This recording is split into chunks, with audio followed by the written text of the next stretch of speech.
Today, I am speaking with Julie Gerberding, President and CEO of FNIH, the foundation of the National Institutes of Health.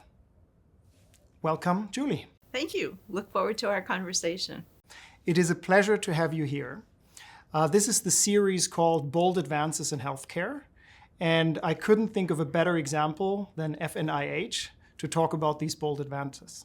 In that combination between your experience in academia and industry and also public sector, what are the three biggest lessons you learned in those roles that you now make use of? First and foremost, sort of plan horizontally, but execute vertically.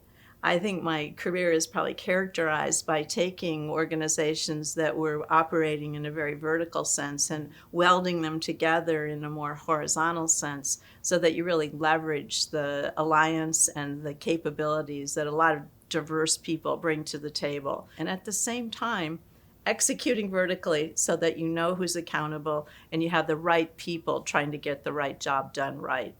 So that was the case in San Francisco when I built what was then known as the Prevention Epicenter to study and prevent infectious diseases in patients and their health workers at CDC. Likewise at Merck, knitting research, manufacturing, and the commercial organizations more collaboratively to prosecute the globalization of our vaccine portfolio.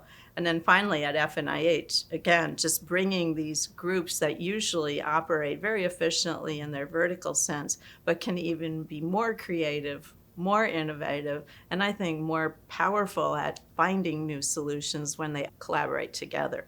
A second lesson learned is the one that all leaders know: build the best team. And I certainly have a fantastic team at FNIH. The third big lesson is be transparent.